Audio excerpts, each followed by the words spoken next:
eu gostaria de começar esta explanação mais uma vez pedindo a presença de Deus. Então você que está em casa, incline agora o seu rosto, feche os seus olhos e calmamente, sentindo a presença do Espírito Santo, ore a Deus comigo. Querido Pai, humildemente nós estamos na Tua presença e eu entrego essa semana de oração no Teu altar. Que tudo o que ocorrer aqui, Senhor, a música, as informações, os momentos de louvor e adoração, a logística do evento, que tudo seja para a honra e glória do Teu nome. E que Teu Espírito possa chegar no coração de todos os que estão conosco assistindo ao vivo, ou quem sabe, na gravação dessa mensagem que ficará no YouTube. Obrigado. Em Teu nome. Amém, Senhor. Muito bem. Vamos falar então hoje um pouco sobre o mundo que recebeu a Cristo. Como era esse mundo que recebeu Jesus? E eu quero convidar você já de cara a ler uma passagem da Bíblia. O PowerPoint já está no ponto aí para mim, ele não está aparecendo aqui. Ao vivo é assim, a gente vai fazendo e vai. Então vamos falar hoje sobre o mundo que recebeu o Cristo, o mundo que recebeu o Messias. E eu quero convidar você de casa e os que estão aqui conosco a já abrirem a Bíblia comigo num texto que me chama muito a atenção. Ele está na carta de Paulo aos Gálatas.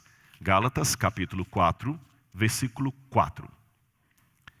Se você está em casa, acompanhe com a Bíblia, pegue uma Bíblia aqui, tem muita gente abrindo a Bíblia, isso é muito bom. Então, folheie, se você quiser acessar no celular, não sei se você está assistindo pelo celular, mas vamos ler a Bíblia juntos. Gálatas 4, verso 4. Prontinho? Achou? Então vamos ler. O apóstolo Paulo diz assim: mas quando chegou a plenitude do tempo, Deus enviou seu Filho, nascido de mulher, nascido sob a lei, para resgatar os que estavam sob a lei, a fim de que recebêssemos a adoção de filhos. Vamos entender o contexto? Vamos usar a arqueologia em nosso favor? Como eu falei com vocês, a arqueologia não é só para confirmar a historicidade da Bíblia Sagrada, ela ajuda a dar um contexto da Bíblia. Então, eu quero fazer com que você agora volte comigo no tempo, 2000 anos atrás, e vamos imaginar como se vivêssemos nos dias do apóstolo Paulo. Ou, mais ainda, vamos imaginar que nós estivéssemos frequentando a igreja de Gálatas que recebeu essa carta de Paulo. O que ele quis dizer quando escreveu vindo à plenitude do tempo? Essa expressão sempre me chamou a atenção, plenitude do tempo, porque em grego é pleroma tu chronou, o enchimento do tempo. A palavra pleroma significa algo que está cheio, que está transbordando, como se fosse um copo d'água que você enche e ele transborda. Por que Paulo usou essa expressão? Bom, hoje talvez ele falaria vindo o tempo no calendário, ou os ponteiros do relógio já estão passando, mas ele não falou disso, porque ele não usava ponteiro em relógio na época dele. Ele falou plenitude do tempo. Será que eu posso aprender um pouco mais dessa expressão através da arqueologia, da história daquele tempo? Então vou mostrar uma coisa para você. Como era o relógio da época de Paulo? Você já parou para pensar nisso? Nós temos vários tipos de relógio hoje, a hora é vista no celular, mas como era o relógio na época de Paulo? Como eles contavam o tempo? Olha aí na tela. Você vai ver alguns baldes. Pode colocar já na tela para o pessoal poder ver. Esses baldes são chamados de clepsidra. É um relógio d'água da época dos egípcios. Ou seja, na época de Moisés, usava-se esse tipo de relógio. Volta para mim que eu vou contar uma curiosidade para vocês, depois eu volto na imagem da clepsidra. A Idade Média, a despeito de alguns historiadores hoje estarem tentando uma releitura da Idade Média, que dizem que a Idade Média não foi tão terrível assim. Você sabe que existe um movimento de revisionismo da história. E alguns historiadores querem dizer que a Idade Média não foi aquilo que nós pautamos como ruim. Eu não vou entrar no mérito da questão, mas é curioso notar que na época de Galileu Galilei, já estava saindo da Idade Média, entrando na Idade Moderna, mas só para você ter uma noção do atraso cultural em que estava a Europa e o Ocidente, na época de Galileu Galilei, Idade Moderna, começando a ciência, Galileu teve que usar uma clepsidra, um relógio d'água como este que eu mostrei, para poder calcular quanto que um corpo demorava para descer um plano inclinado, porque não havia ainda o cálculo diferencial em seu tempo. O curioso é que esse relógio d'água que Galileu Galilei usou no século XVI, era o mesmo usado no Egito, na época de Moisés. Já pensou? Agora vamos voltar para a tela que eu quero novamente mostrar a clepsidra para vocês. Preste atenção aí no desenho. Pode colocar lá na tela.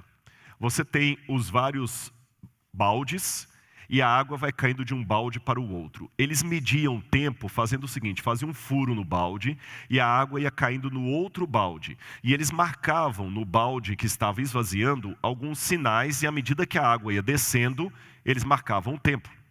Só que você tem um problema com isso aqui, que à medida que a água vai descendo, ela perde a pressão, então ela vai descendo agora mais lenta. Então a medida do tempo não era assim uniforme, não dava para ser uma medida precisa.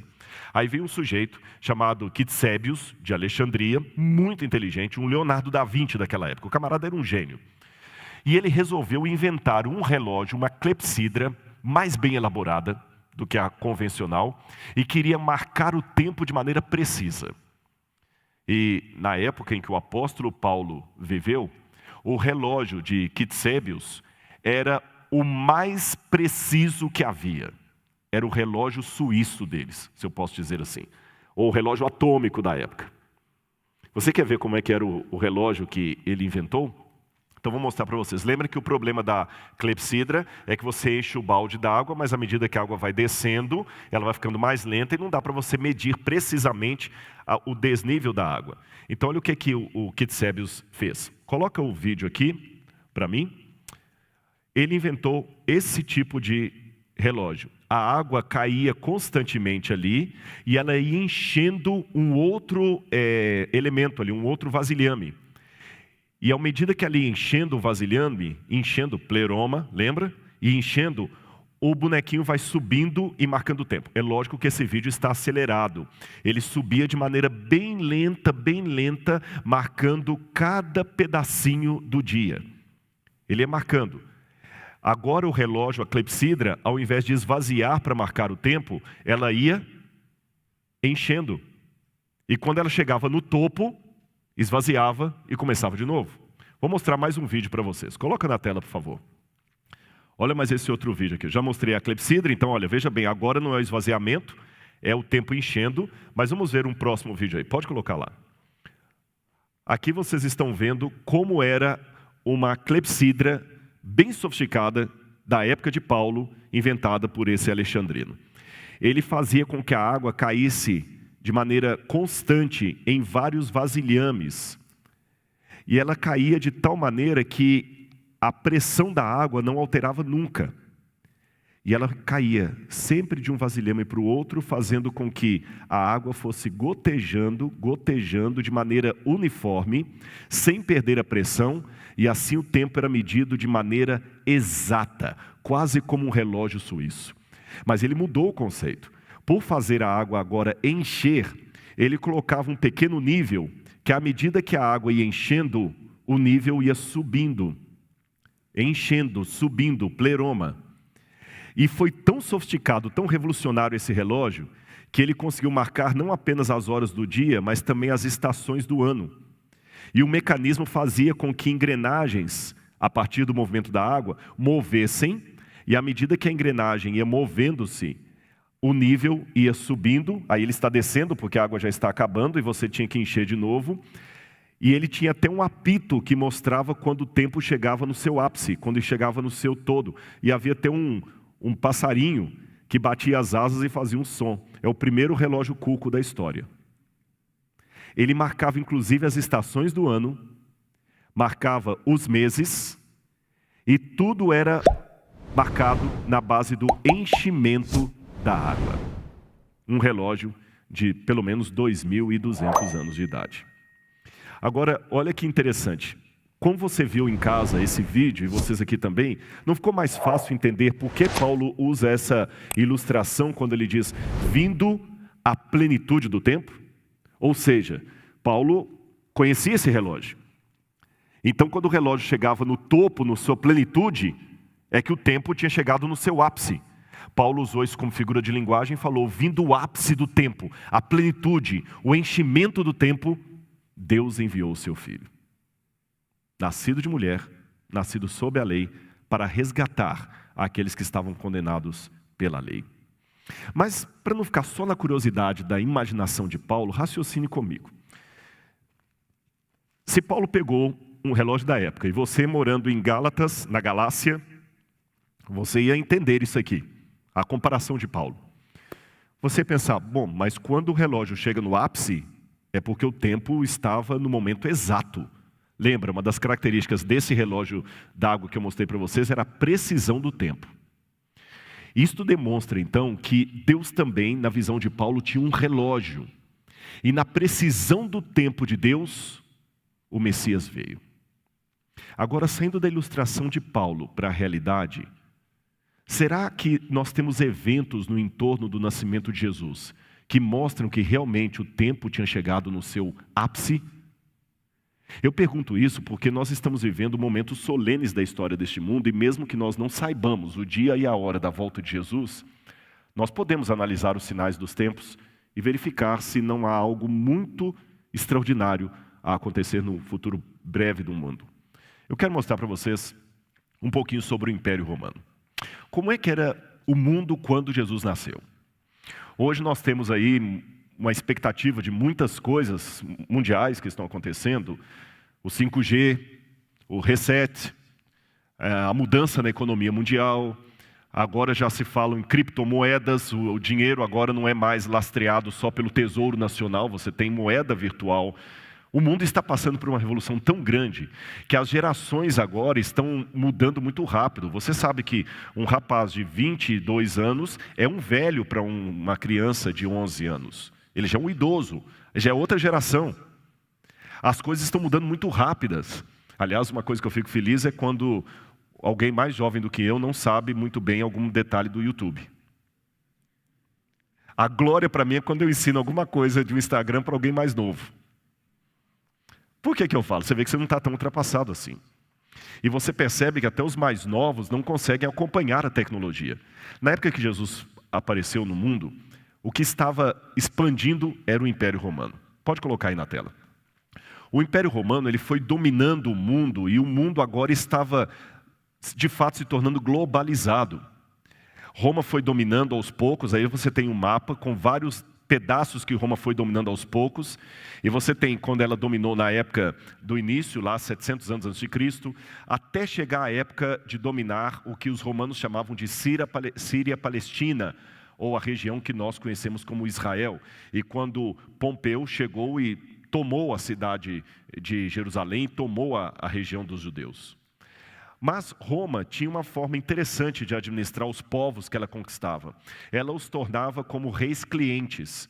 Ela permitia que esses povos tivessem a sua religião local, a sua cultura local, e ainda que os povos tivessem um rei local.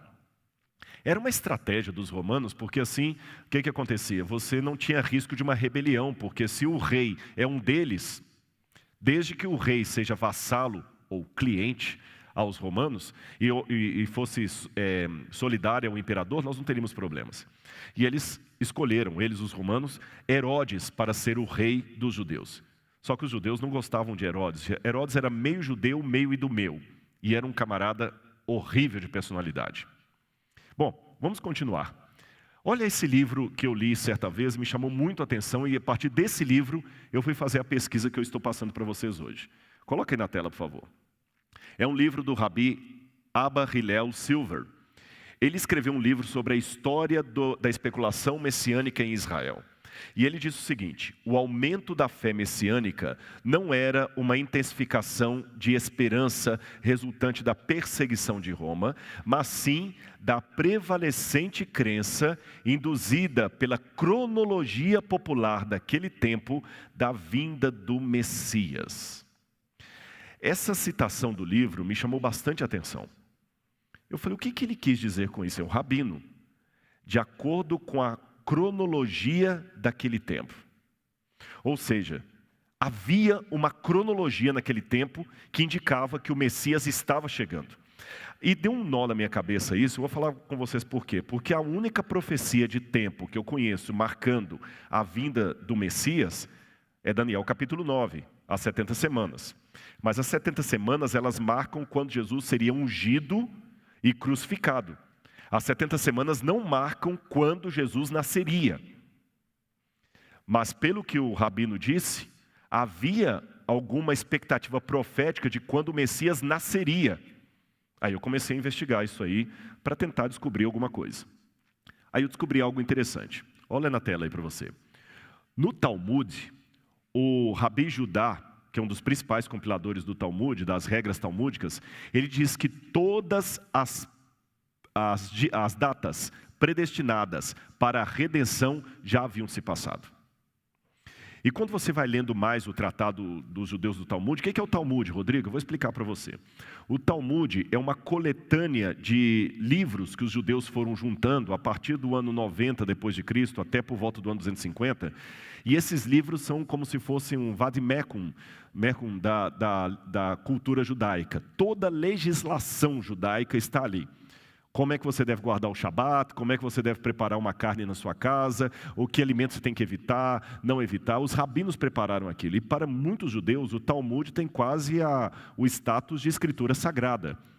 E o Talmud é interessante para mim, porque ele me traz muitos elementos sobre o judaísmo que hoje se perderam. E no Talmud, além dessa informação que as profecias com data já haviam passado, o Talmud me traz algumas coisas interessantes. Primeiro, há uma maldição no Talmud para quem ensinasse e estudasse o livro de Daniel. Sabe por quê? O próprio Talmud explica. As profecias de Daniel já se cumpriram e o Messias não veio. Então, se você ensinar as profecias de Daniel, você pode levar o povo ao desânimo. Ou seja, a própria literatura judaica admite que Jesus nasceu na época em que o Messias deveria vir. Mas como eles não reconhecem Jesus como Messias, então colocaram uma maldição sobre o livro de Daniel, para que ninguém estude o livro de Daniel, para não levar as pessoas ao desânimo. Aliás, existe até uma dificuldade de reconhecer Daniel como profeta, porque ele profetizou na Babilônia. Tiraram Daniel do corpo dos profetas na tradição judaica. Olha que interessante, os próprios judeus estão me dando uma informação que havia uma cronologia na época de Jesus que indicava que o Messias deveria nascer naquele tempo. E eu aprecio quando aquilo que eu acredito é dito pelos lábios de alguém que não concorda comigo. Vocês estão entendendo meu raciocínio? O que eu acredito é confirmado pelos lábios de alguém que não concorda comigo, então está acima de qualquer suspeita. O pai falar que o seu filho é lindo. Agora, quando o inimigo do pai fala, eu tenho que admitir, o filho daquele homem é bonito, é ou não é? Vocês estão rindo, né? Só não pode fazer como alguém que aconteceu uma vez aqui, num lugar que eu fui aqui, não vou falar qual. Eu tinha chegado de viagem e um pai falou assim, rapaz, você não pôde ir ao casamento da minha filha. Eu falei, não deu, eu estava viajando e tudo, mas uma hora eu vou fazer uma visita para ela e o esposo lá. Ele falou assim, não, mas minha filha, ela estava linda no casamento. Eu falei, imagino, sim. E ele estava elogiando tanto a filha dele, que ele falou, mas ela estava linda. Eu falei, não, imagino. Ele falou, não, mas seja sincero comigo, pastor, minha filha é linda, não é? Eu falei, sim, ela é bonita, muito bonita. Ela é a cara do pai. Eu falei, ela é de criação? Eu só conto até aqui. Isso aconteceu num colégio distante do século XVI, da Associação Adventista de, vamos criar uma cidade, Passárgada, da Pérsia. Tá bem? Bom, mas continuando o que eu estava dizendo, e por que eu interrompi isso aqui? Até isso também tem um fim didático. Você sabia que muitos dos ensinos da época de Jesus, o rabi, ele quebrava o ensinamento para falar algo que provocava risos no auditório? Muitas pessoas pensam que Jesus é uma pessoa sisuda, né? Que Jesus não sorria, que Jesus não podia se alegrar. Lê do engano. Jesus era uma pessoa alegre, tanto é que até as crianças que na época dele não tinham a liberdade que tem hoje, corriam para o colo de Jesus. Jesus não podia ser alguém de cara amarrada. Aliás, se há um conselho que eu possa dar para você, é o seguinte, se Jesus salvou a sua vida, conte isso para a sua cara. Dê um sorriso. Quem foi meu aluno de teologia já me ouviu falando várias vezes em sala de aula que se um homem não sabe rir de uma boa piada, desconfie da religião dele. Mas não é apenas uma questão de contar a última do papagaio ou fazer do púlpito um stand-up. Cuidado. Há uma diferença entre o cachorro abanar a cauda e a cauda abanar o cachorro. O humor, ele tem um motivo para estar didático, não é apenas ficar contando piadinha aqui. Não é stand-up, é homilética. Cuidado com isso, aqui é só um puxãozinho de orelha, porque tem alguns sermões também que às vezes só fica fazendo o auditório rir, mas é a palavra. E para eu não incorrer nesse erro, vamos voltar à palavra. Eu estava falando com vocês, resumindo, que eu aprendi pelos judeus, eu citei o livro do Rabbi Silver, e citei também o Talmud, que eles admitem que na época em que Jesus nasceu, pelas profecias, era a época que ele deveria vir. Mas ainda existe uma outra coisa que estava me incomodando, eu queria saber. Que profecias seriam estas que anunciariam que Jesus deveria nascer na época que o Messias veio? Olha no quadro, eu quero mostrar uma foto para vocês. Aqui você tem as cavernas de Herbert Qumran, onde foram encontrados os manuscritos do Mar Morto. De acordo com uma hipótese, quem morou nesse lugar e copiou os textos do Mar Morto foi uma seita judaica dos essênios. Eu particularmente trabalho com essa hipótese. E o que a gente estuda sobre os essênios é que eles moveram-se para o deserto porque eles estavam se preparando para a vinda do Messias. Há até uma possibilidade, não vou explorá-la nessa semana de oração, que João Batista possa ter morado um tempo entre os essênios. Porque os essênios, eles não aceitavam o templo de Jerusalém e eles criavam filhos de pessoas, sacerdotes, que eles não queriam que ficassem contaminados pelo templo de Jerusalém. E João Batista diz a Bíblia que ele cresceu e foi criado nos desertos. E a comunidade dos essênios criava muitos filhos de sacerdotes. Talvez João Batista esteve ali, e a pregação de João Batista é muito parecida com aquela que eu encontro nos manuscritos do Mar Morto. Eles dizem, por exemplo, quando alguém perguntava o que vocês são, eles diziam que eram do segmento da Yahad, aqueles que buscam a justiça, Yahad, o caminho correto. E se vocês buscam a Yahad, mas quem vocês são? Nós somos a voz que clama no deserto, preparai o caminho do Senhor, citando o profeta. E João Batista, quando começa a pregação dele, ele também fala a mesma coisa, que ele era a voz que clama no deserto. Os essênios gostavam de alimentar-se de mel silvestre e alfarroba, que era chamado o gafanhoto da época. E João Batista comia o gafanhoto, que para mim também era da alfarroba, aquela mesma do Cevisa, aquele chocolate, não era um inseto não. Agora, tudo indica que João Batista depois rompeu com a seita dos essênios e foi anunciar a vinda do verdadeiro Messias, que era Jesus. Mas será que existe alguma coisa mais? Quando a gente investiga os manuscritos do Mar Morto, e aqui na UNASP, eu espero que depois o QR Code possa aparecer aí para você olhar lá, aqui no UNASP nós temos muitas informações, eu tenho cerâmica original da comunidade dos essênios e nós temos algumas réplicas dos manuscritos do Mar Morto. Nos manuscritos do Mar Morto, como esse aí que você vai ver na tela agora, que é a regra da comunidade, não, esse é do caminho de Damasco, perdão. O caminho de Damasco, ele fala da vinda do Messias. E o caminho de Damasco faz uns cálculos proféticos lá de quanto tempo depois do cativeiro o Messias deveria vir.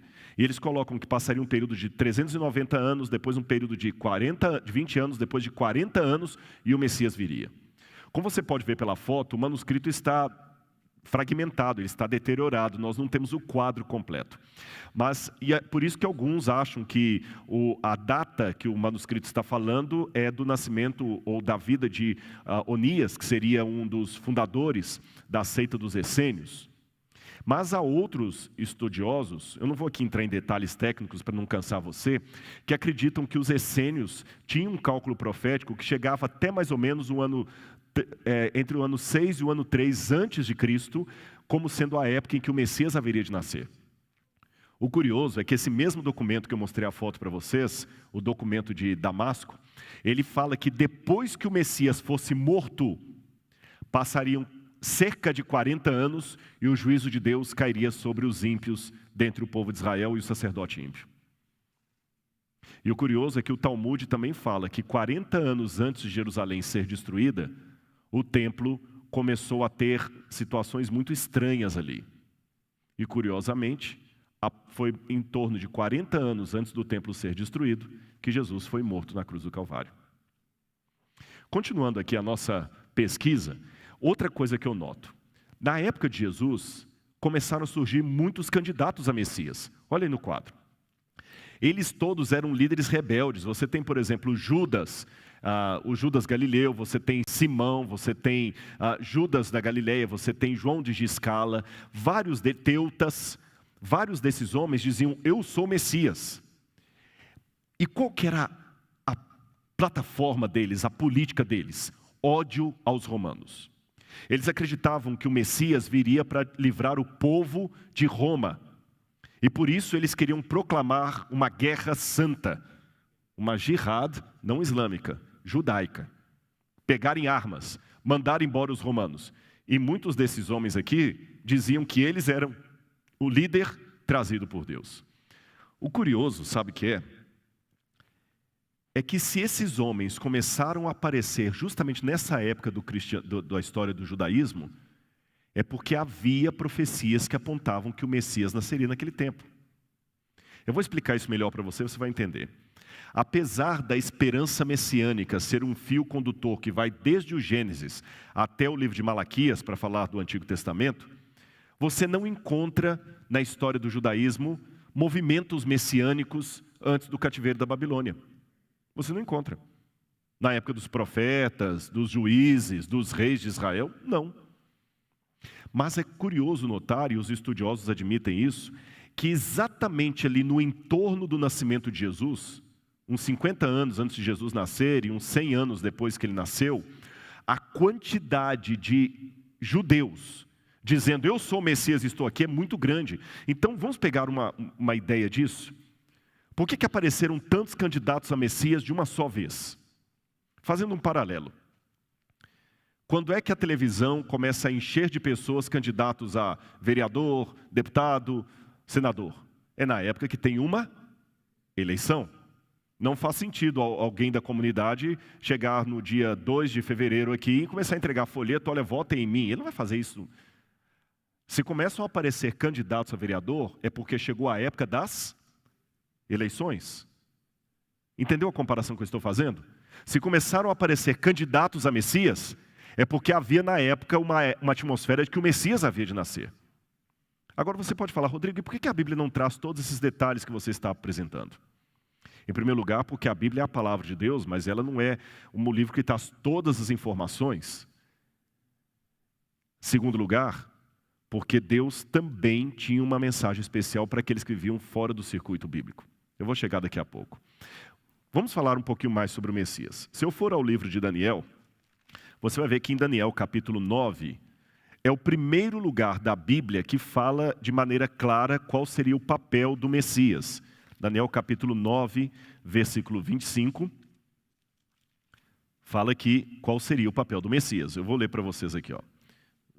Daniel capítulo 9, versículo 25. Saiba e entenda isso. Desde que foi dada a ordem para restaurar e edificar Jerusalém, até a vinda do ungido, do Messias, Mashiach, em hebraico. Aliás, deixa eu explicar para você essa história de Messias. De onde vem isso? A palavra Messias vem do hebraico Mashiach, que significa aquele que recebeu um azeite na cabeça, uma unção. Os gregos traduziam Mashiach por Christos.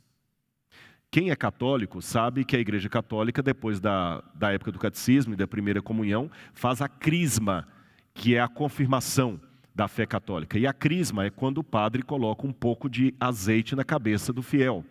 Crisma é a palavra para óleo em grego. Crisma, Christos, aquele que recebeu o óleo na cabeça. Percebeu? Então Jesus Cristo significa Jesus o ungido, Jesus o Messias. Mas de onde vem essa ideia de ungir de maneira tão especial? Eu vou mostrar a foto de uma árvore para vocês. Essa árvore que vocês estão vendo aí agora é uma oliveira. Esta é a árvore principal de Israel, talvez a mais sagrada. E eu vou contar alguns segredos da oliveira para vocês. Quando a oliveira vai crescendo, crescendo, crescendo, ela vai ficando oca. Parece que ela morreu. Aí acontece um fenômeno extraordinário. Essa oliveira aí tem pelo menos uns 600 anos de idade. Quanto mais larga ela é e mais oca, mais antiga ela é. Mas o que acontece? Depois de um tempo, sobe na oliveira um renovo e um rebento. Olha a foto que eu vou mostrar para você aí. Está vendo a parte de cima? Você vê que o tronco é bem velho, mas o renovo é novo. Vocês percebem que o galho é bem mais novo? E a parte de baixo traz o rebento. É esse rebento de baixo que vai ajudar a plantar uma nova oliveira. E é o renovo de cima que mostra que a oliveira ainda está viva. Por isso os judeus tinham a ideia seguinte: a oliveira é o símbolo de Israel. Uma árvore que quando você olha para ela, parece que ela está morta, oca, velha, pronta para ser jogada na fogueira. Aí o poder de Deus faz subir um renovo, aquele ramo novinho no meio dela. Volta a imagem e você vai ver que bonito. Olha como é que ele é bem novo, você percebe que ele é bem mais tenro. Ele até tem um contraste entre o galho e o tronco. E dos pés dela sai um rebento. Agora tem mais uma coisa importante sobre a oliveira. Ela produz a azeitona. Na época de Jesus, a azeitona era o elemento principal para uma série de coisas. Quer fazer sua lista? O pastor Binho falou que alguns iam anotar aí, você começa a anotar em casa. Da azeitona fazia o azeite de oliva. E eu vou trazer para vocês aqui, num desses dias aqui, uma lamparina como era nos tempos de Jesus, e nós vamos acender a lamparina com azeite de oliva. Numa época em que não havia energia elétrica, nem combustível assim, de querosene para acender lamparinas, você precisava do azeite de oliva para dentro da lamparina garantir a iluminação da sua casa. Ou seja, não ter o azeite de oliva dentro de casa era ficar no breu, ficar no escuro, é cortar a luz da eletro. Já é ruim quando acaba a eletricidade, né? Então, sem uma lamparina em casa, você estava perdido. Imagina se você quer à noite ir ao banheiro que é do lado de fora da casa. Você precisa do azeite. O azeite era muito importante. Segunda coisa que o azeite era importante, não só para a lamparina. Como eles não tinham tanta água, a receita muitas vezes era feita de farinha de trigo com azeite de oliva para fazer pão. E o pão era o arroz com feijão de todo dia. Se faltasse qualquer coisa, o pão você tinha ali. Trigo com azeite. Então você precisava do azeite para garantir a sua iluminação de noite, sua segurança e também a sua comida. Outro detalhe. As pessoas não tomavam banho todos os dias na época de Jesus. Eu pensei que eu ouvi um ó. E como é que fazia então? Na hora da refeição, as pessoas costumavam a perfumar-se. Você hoje quando vai num restaurante, às vezes não leva escova de dente, não tem um Cepacol lá no banheiro, cheio de coliforme fecal, e o pessoal pega e fica... Né? Eu não uso aquele Cepacol de jeito nenhum, mas tudo bem. Tem alguns restaurantes que tem um Cepacol, ou uma balinha de menta. Por quê? Para você não ficar com mau hálito depois da comida. Na época de Jesus, como é que você ia comer do lado de alguém se ela não estava tomando banho? Então era costume, era praxe, na hora de comer, você pegar o azeite de oliva perfumado e ungir a pessoa. Legal isso, né?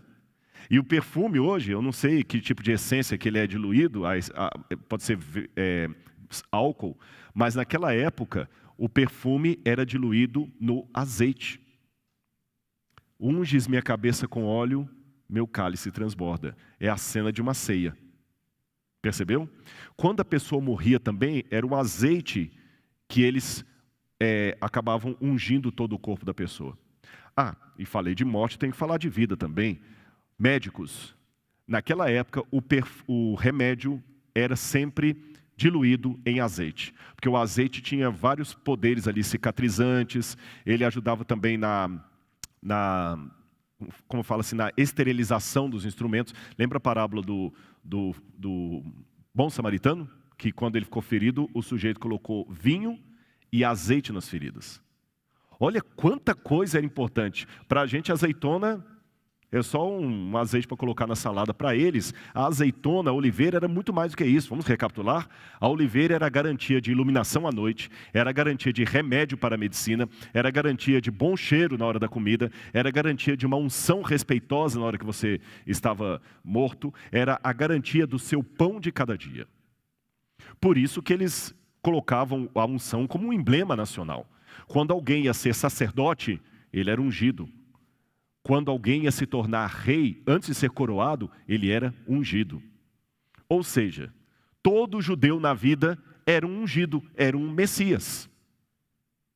Mas se todo mundo era Messias, onde entra aí o Messias com M maiúsculo? Ah, que bom que essa pergunta veio. Eu vou explicar para vocês. Olha o que diz o livro de Zacarias, capítulo 3, verso 8. Eis que eu trarei o meu servo, o renovo. Quando ele fala renovo, você está vendo aí, tem até a palavrinha hebraica, Evet Tsemar. Evet é servo, Evet Semar, o meu servo, o renovo. O que é o renovo? Vamos voltar aqui. O renovo é justamente aquele galho que eu falei com vocês. A árvore da oliveira era símbolo do Messias. Eu trarei o meu servo, o renovo, aquele galho ali. Querem ver mais? Vamos mais um. Voltando aqui, olha de novo a árvore aqui que eu quero mostrar uma coisa para vocês. Só um minutinho. Relembrando, olha aí na árvore na tela, você tem o renovo que sai em cima e o rebento que sai na raiz. Lembram disso? O renovo e o rebento. Olha lá, o rebento está na raiz. Olha o que diz agora a promessa de Deus em Isaías, e você tem aí justamente o livro de Isaías, como foi encontrado lá nas grutas do Mar Morto. Isaías, capítulo 11, versículo 1. Preste atenção, você que está em casa. Do tronco de Jessé sairá um rebento, e das suas raízes brotará um renovo. Perceberam? Do tronco de Jessé sairá um rebento. Lembram? Vamos voltar aqui a cena. Coloca aí no quadro para mim, por gentileza. Do tronco de Jessé sairá um rebento. Pode colocar na tela, por favor. Do tronco de Jessé sairá um rebento. Olha a Bíblia e olha a imagem. Isso aqui é arqueologia também, é a Bíblia 3D. Do tronco de Jessé sairá um rebento. E das suas raízes, um renovo. Está fazendo sentido agora para vocês? Total, né?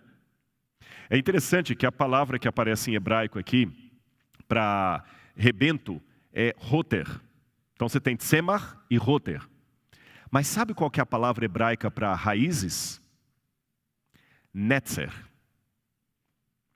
E é interessante que Jesus era chamado Jesus de Nazaré, Jesus Netzer. E tem uma profecia da Bíblia que a gente não entende porque não está no Antigo Testamento. E ele foi criado em Nazaré para que se cumprisse o que foi dito pelo profeta. Ele será chamado Nazareno, Netzer. Mas essa passagem não está no Antigo Testamento. Então esse texto do evangelista está citando alguma profecia que hoje se perdeu. Muita coisa se perdeu. Mas é fantástico a gente tentar descobrir algumas coisas nesse sentido. Quer ver outra prova de que o Messias viria naquele tempo? Olha aí no quadro para vocês a promessa de Ageu. Ageu diz que quando as pessoas começaram a chorar pelo templo que foi construído, que era muito pequeno, ele falou, não chorem, porque a glória de Deus estará nesse templo. Aqui virá o desejado de todas as nações, e esse templo terá uma glória maior do que a outra. Eu não vou entrar aqui no mérito da questão com vocês sobre quem é o desejado de todas as nações. Alguns exegetas pensam que aqui não é Messias, mas para mim é o Messias. Eu não vou explicar o porquê que eu tomo essa posição, mas eu tenho razões exegéticas para isso. Mas de qualquer maneira, chama a minha atenção que aquele templo, na visão dos judeus, ele era especial porque o Messias viria até ele. E não só eles tinham essa convicção, mas tiravam proveito dela. Lembra que eu falei de Herodes, o Facínora? Olha a moeda de Herodes. Essa moeda de Herodes é uma das moedas da coleção do Museu de Arqueologia Bíblica da UNASP. Quando você puder ver essa moeda, eu quero até combinar quando a gente estiver expondo aqui, viu, pastor Antônio Marcos? Nós vamos colocar a moeda pequenininha e colocar um banner grande para o pessoal poder ver. Essa moeda de Herodes, preste atenção aí na tela. Ela tem um capacete, olha como é que o Herodes era esperto. Ele não colocava o rosto dele na moeda para não ficar brigando com a política judaica que não podia ter imagem de escultura. Mas ele colocava um capacete de si mesmo e no topo do capacete ele colocava uma estrela. Porque a profecia diz, uma estrela procederá de Jacó, a profecia de Balaão. E do outro lado da moeda, eu marquei de vermelho ali, você tem parecendo um P com uma cruz. Na verdade, aquela é a abreviatura grega da palavra Christos. O que a gente aprende? Herodes colocou na moeda dele o símbolo de uma estrela messiânica e o sinal de Cristos. O que Herodes estava querendo dizer? Que ele era o Cristos, o Messias. E por que Herodes usou uma estrela? Aqui vem a surpresa para você. Você sabia, pode colocar aí na tela, que havia na época de Jesus uma ideia de estrela apontando o nascimento de uma criança especial, no caso Augusto César? Olha essas moedas romanas. Augusto, nas moedas de baixo, é retratado como filho de Deus, e em cima da cabeça dele você tem uma estrela. Esse calendário de Priene que aparece aí para vocês, trata o nascimento de Augusto como sendo as grandes boas novas e traz a palavra evangelho. Ou seja, a palavra evangelho não foi criada pelos cristãos, mas era um termo técnico que havia no mundo romano para anunciar o nascimento de um Salvador. Espera aí, você deve estar perguntando assim, Rodrigo, você quer dizer então que os romanos também estavam... E quando Augusto nasce e ele se torna imperador, eles falaram, ele é a criança que nós estávamos esperando. E o nascimento dele é o grande evangelho para o mundo. Augusto é o grande salvador, o Filho de Deus que veio ao mundo para nos salvar. Gente, isso me surpreende muito. Como é que esse pessoal em Roma sabia que o Filho de Deus, o Salvador, estava para chegar e que ele seria demarcado por uma estrela? Porque quando Júlio César morreu, um cometa apareceu no céu e eles achavam que aquele cometa era a estrela apontando o nascimento do Salvador. Quer mais exemplos fora da Bíblia? Vamos lá, coloca aí na tela. Esse aí é Virgílio, um poeta romano. E Virgílio falava de uma profecia a respeito da vinda de uma criança de ouro que daria por fim o período do ferro. É curioso que quando eu estudo as lições da escola sabatina e a lição que teve sobre o livro de Daniel, nós aprendemos que Daniel tinha vários metais que compunham a estátua. E Roma era justamente a parte de ferro. E Virgílio, que era um romano, falava que a história da humanidade estava vindo em metais decrescentes, mas depois que passasse o ferro, viria novamente a época de ouro e a criança nasceria. A criança de ouro. Aliás, Hesíodo, que era um poeta grego, também falava, e Ovídio, que era um historiador romano, coloca aí na tela, eu vou até mostrar um pedacinho do manuscrito deles, que haveria de voltar ao mundo uma criança, pode colocar aí na tela? Uma criança de ouro. E eles estavam guardando, e eles sabiam que essa criança de ouro nasceria mais ou menos na época em que Jesus veio ao mundo. Aí eu vou para a Bíblia e descubro que vieram magos do Oriente receber o recém-nascido Messias. Agora volta aqui para mim, eu quero fazer uma pergunta para você. Como é que esses magos ficaram sabendo que Jesus estava para nascer ali? Eles não eram judeus, eram astrólogos. A Bíblia proíbe a astrologia. Eram pagãos. Eram magos provavelmente da Pérsia.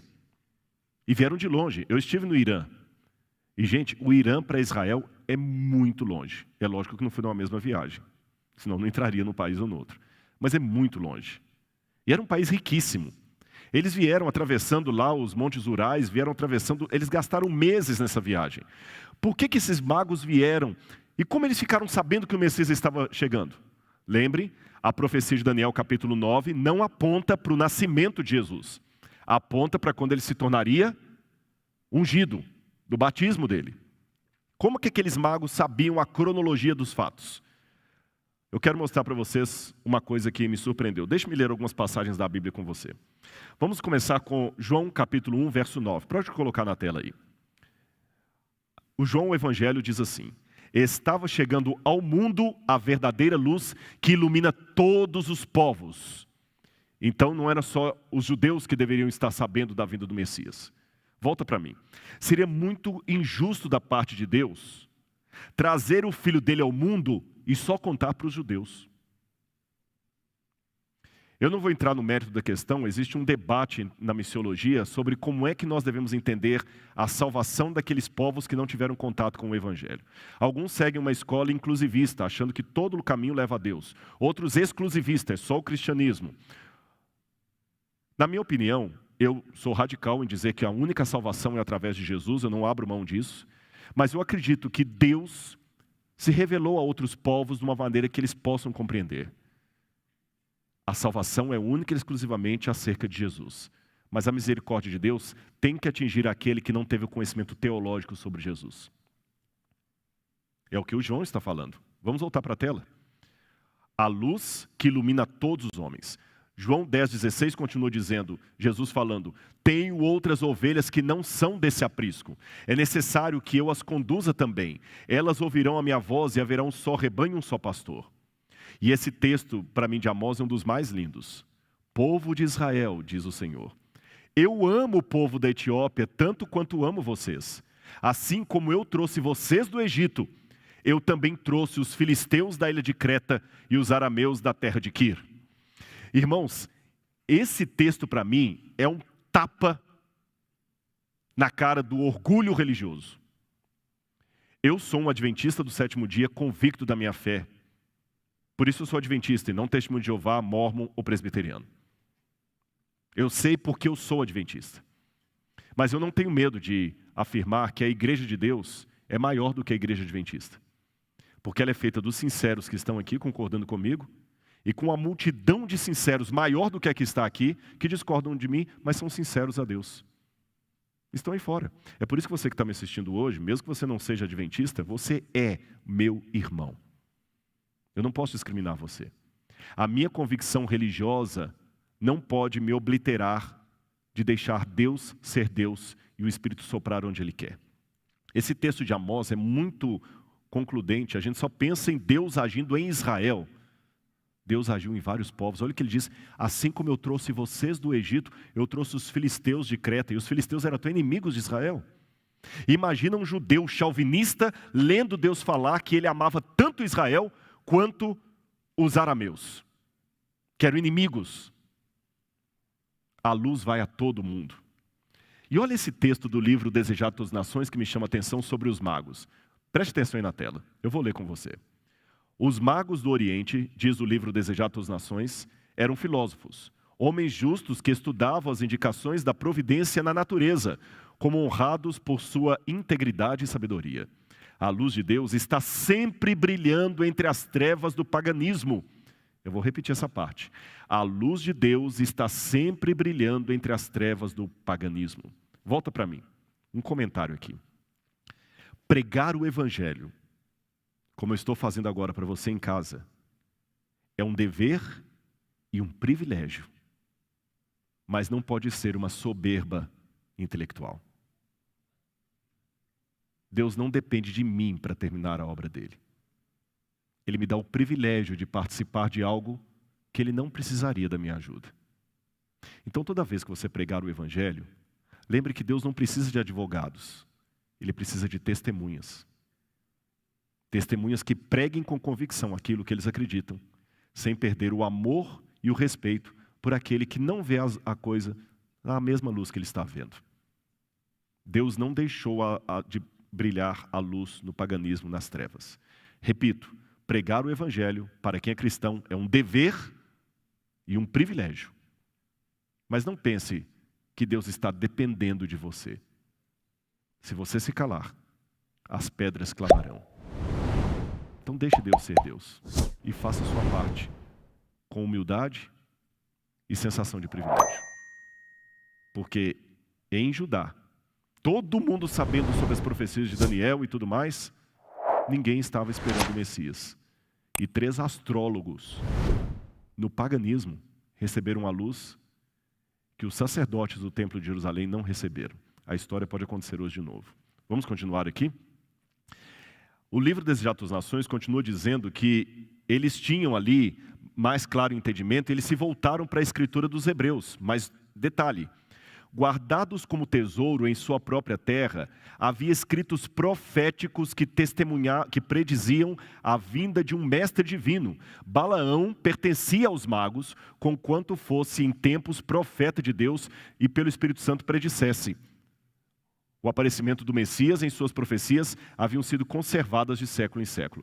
Olha bem, Deus usou Balaão, um não-judeu, de maneira profética, para que a luz da verdade pudesse ficar até no meio do paganismo. É essa leitura do livro Desejado de Todas as Nações, com os elementos que eu tive da arqueologia e da história, que me permitem dizer, mesmo fora de Israel, o povo sabia que o Messias estava chegando. Os persas, por causa de um oráculo de Zoroastro, sabiam que o Messias estava chegando mais ou menos na época de Jesus. E os magos vieram da Pérsia. Os oráculos sibilíneos, que era uma coletânea de oráculos proféticos que Roma colecionava e os judeus também tinham, falavam da vinda de um Messias, de um Salvador, mais ou menos na época de Jesus. Quer ver mais? Nós temos profecias também da Babilônia, de Sipar, falando que os calendários estavam apontando para a época da vinda de um Salvador. Para terminar a minha parte aqui, você que está em casa, percebeu como era lindo o que estava acontecendo na época de Jesus? Ao mesmo tempo que os povos estavam agitados com o expansionismo de Roma, preocupados com o futuro, Deus estava dando sinais indeléveis de que chegara a plenitude do tempo, o pleroma do tempo. Mas que pena, com tantos indícios, apenas uns poucos perceberam e se alegraram. Magos vindos do Oriente, pastores nas colinas de Belém, um idoso nas escadarias de Jerusalém, uma profetisa, e os líderes, e os teólogos. Olha esse último slide aí. Diz o Evangelho de Mateus, que, pode colocar na tela, que Herodes ficou alarmado quando ele soube que o Messias tinha nascido. E toda Jerusalém com ele. Essa expressão alarmado, etararte, em grego, significa mais do que alarmado, significa angustiado, agitado, perplexo. E eu fico me perguntando, pode voltar para mim?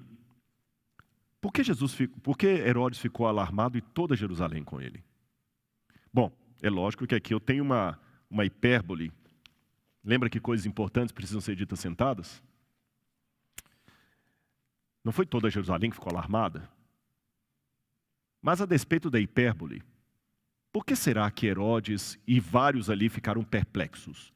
Os magos, não os magos, os sacerdotes, os escribas do povo.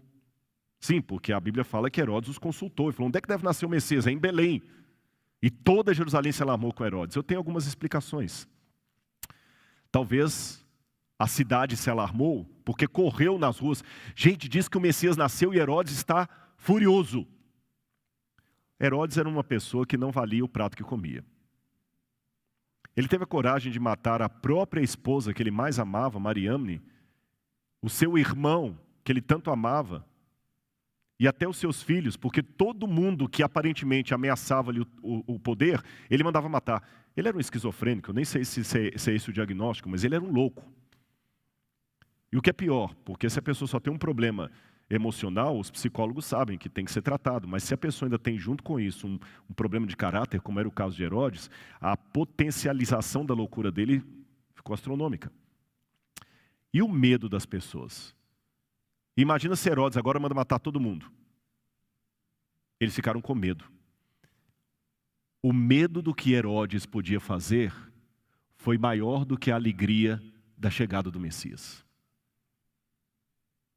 Você já parou para pensar que talvez o medo do decreto dominical, o medo do Covid, o medo do fim dos tempos, o medo do que vai acontecer, possa fazer você ficar mais angustiado do que alegre em relação aos tempos que estamos vivendo e à expectativa da volta de Jesus?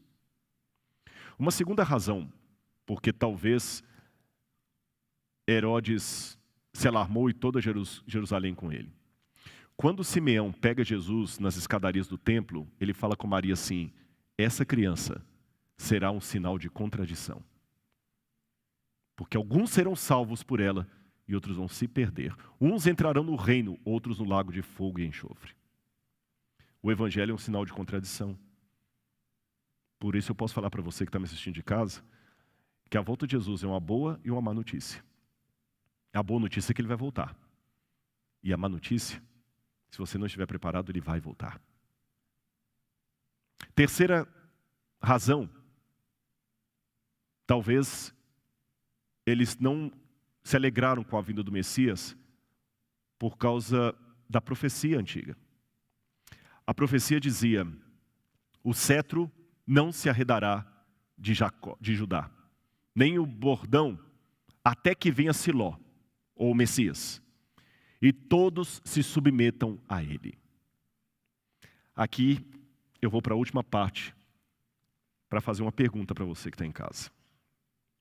A profecia diz que o cetro não se arredaria de Judá, nem o bastão de Jacó, até que viesse o Siló, ou o Messias prometido, e todos se submetessem a ele. Esse era o problema da Jerusalém, daquela época de Herodes. Eles não queriam se submeter ao mestre. E você? Você está disposto a se submeter? Eu queria que o Ronaldo Fagundes viesse aqui à frente, ele vai cantar uma música toda especial sobre a graça. Mas eu quero que você preste bastante atenção nessa música, porque eu quero colocar você para pensar. E você que está aqui também.